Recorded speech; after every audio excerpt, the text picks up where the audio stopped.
नमस्कार and I welcome you all to world affairs. मैं हूं Prashant Dhawan. Now recently Indian economy से रिलेटेड एक बहुत ही ज्यादा पॉजिटिव न्यूज सामने आई है। भारत का विदेशी मुद्रा भंडार, भारत के फॉरेन एक्सचेंज रिजर्व्स $600 बिलियन को पार कर चुके हैं। This is humongous. इस टॉपिक को इंडियन मीडिया तो खैर ऑब्वियसली कवर करेगा ही, उसके अलावा पाकिस्तानी मीडिया, यूएस मीडिया, दुनिया भर में इस बात को नोटिस किया जा रहा है कि एक ऐसे टाइम में जब हम ग्लोबल स्लोडाउन की बात कर रहे हैं, दुनिया भर में कंट्रीज के विदेशी मुद्रा भंडार गिर रहे हैं, इंडिया के विदेशी मुद्रा भंडार सडनली राइज किए हैं। और ये राइज का जो रीजन है ये बहुत ही इंटरेस्टिंग है। तो डिस्कस करते हैं इस टॉपिक को इन डेप्थ के, यहाँ पर हुआ क्या है, बहुत कुछ आपको जानने को मिलेगा।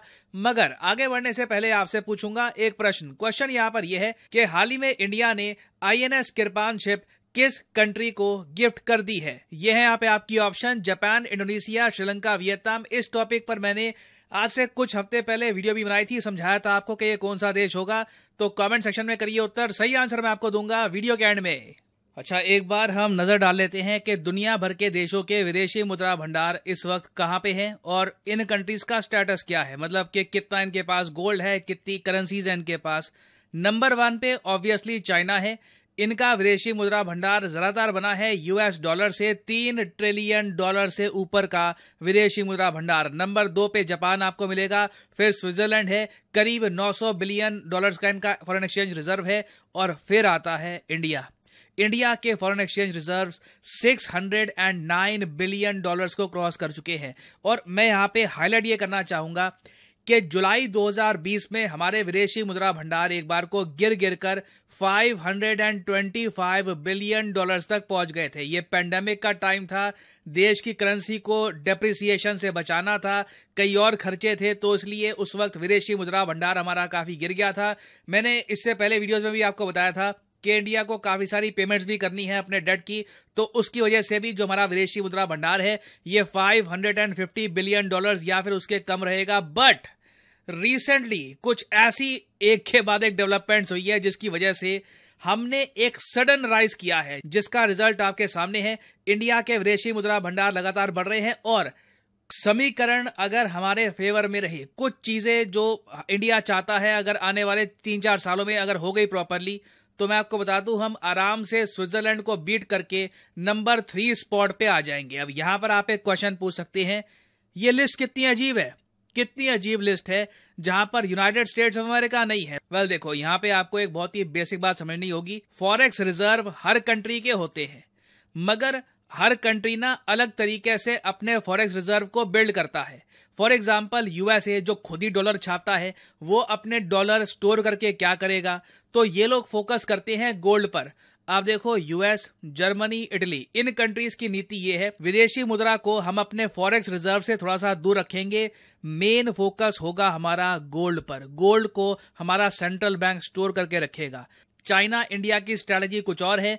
हम लोग गोल्ड को कम रखते हैं। हमारा जो टोटल विदेशी मुद्रा भंडार है, मतलब फॉरेक्स रिजर्व है, उसमें आप देखोगे तो सिर्फ 7% के आसपास गोल्ड मिलेगा। चाइना के केस में 3% के आसपास गोल्ड मिलेगा। बाकी सब या तो दूसरे कंट्रीज का कर्जा है या फिर उनकी करेंसी है। और दुनिया भर में कई इकोनॉमिस्ट हैं इसके बारे में आर्ग्यू कर चुके हैं कि जी फॉरेक्स रिजर्व्स में होना क्या चाहिए, क्या विदेशी मुद्रा ज्यादा होनी चाहिए, गोल्ड ज्यादा होना चाहिए, इसको लेकर दुनिया भर में डिबेट है। मगर भारत के जो विदेशी मुद्रा भंडार बड़े हैं ना, जो एक बहुत अच्छी बात है, इसके रीजंस बहुत ही यूनिक और बहुत पॉजिटिव है। एक तो रीजन ये देखा गया है कि जब दुनिया भर में एक टाइम में ना ग्लोबल स्लोडाउन की बात चल रही है, स्टॉक मार्केट से इतने रिटर्न्स मिल नहीं रहे, इंडिया की स्टॉक मार्केट लगातार आउट परफॉर्म कर रही है और उसके अलावा बहुत सारी और इन्वेस्टमेंट्स आ रही है हमारे देश में। तो अगेन आप इमेजिन करके देखिए, एक अमीर आदमी, लेट्स से इलॉन मस्क है, ठीक है, सिंप्लीफाई करके कह रहा हूं, इलॉन मस्क को $10 बिलियन का निवेश करना है भारत में। नाउ ऑब्वियसली जब वो भारत में आएगा तब उसको रुपीज चाहिए होंगे। ऐसा नहीं है कि यहां पर कंपनीज को वो डॉलर्स में पेमेंट करेगा, उसको रुपीज में पेमेंट करनी होगी। तो पहले तो वो $10 बिलियन जो लेके आया है उसको वो कन्वर्ट करेगा रुपीज में। उसके लिए वो मोस्ट प्रोबेबली जाएगा सेंट्रल बैंक के पास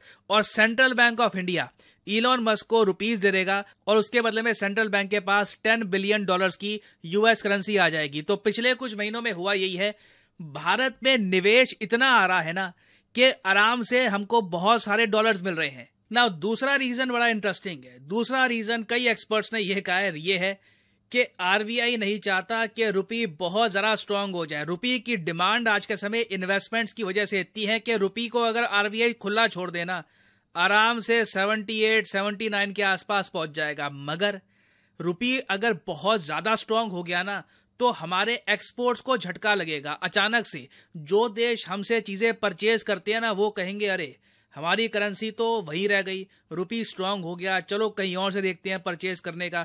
तो अभी के लिए ना सिंस इंडिया के कई एक्सपोर्ट्स में मोनोपोली नहीं है, हमें अपनी करेंसी को थोड़ा सा कमजोर भी रखना पड़ेगा। हमें इंश्योर करना पड़ेगा कि रुपी बहुत जरा स्ट्रांग ना हो जाए, क्योंकि अभी भी मैं आपको बता दूं इंडिया के जो इलेक्ट्रॉनिक एक्सपोर्ट्स है ना इस ग्लोबल स्लोडाउन में भी ये 56% बढ़े हैं। और उसके अलावा यूएई समेत कई कंट्रीज में इंडिया के एक्सपोर्ट्स लगातार बढ़ते जा रहे हैं। तो अभी नीड ये है कि रुपी एक लेवल पर रहे, बहुत कमजोर ना हो जाए, वो भी खराब है। मगर अचानक से ये स्ट्रांग हो गया ना उससे भी झटका लगेगा। तो आरबीआई मैं आपको बता दूं आरबीआई के पास आज के समय ऑप्शंस हैं। कल को रुपी स्ट्रांग करना हो ना आराम से आरबीआई रुपी को स्ट्रांग भी कर पाएगा ना। ये मैंने आपको बता दिया दूसरा रीजन। तीसरा रीजन ये है कि इंडिया ने ना यूएसए के बहुत सारे बॉन्ड्स परचेज कर लिए हैं।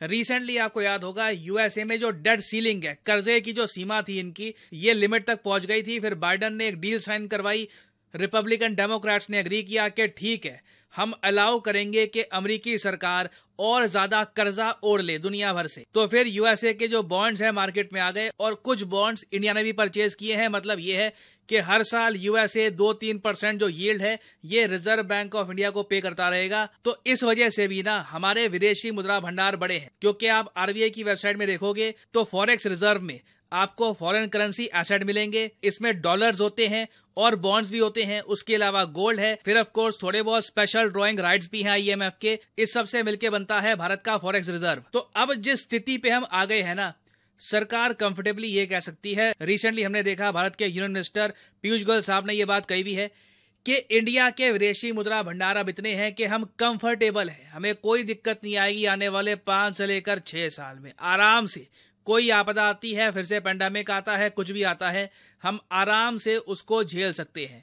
और अब फोकस हमारा ये है कि जो हम फ्री ट्रेड एग्रीमेंट साइन कर चुके हैं, साइन करने वाले हैं, उनसे हमें सरप्लस जनरेट करना होगा। आपको पता होगा कि इंडिया ट्रेड एग्रीमेंट साइन कर चुका है इन सब कंट्रीज के साथ, Australia, Chile, Japan, Malaysia, Mauritius, Thailand, Singapore, South Korea, Sri Lanka, UAE. Of course मैं इसमें जो मल्टीलैटरल एफटीए है उनको काउंट नहीं कर रहा। जैसे फॉर एग्जांपल हमने एक साइन कर रखा है आसियान के साथ, उसको मैं यहाँ पे काउंट नहीं कर रहा।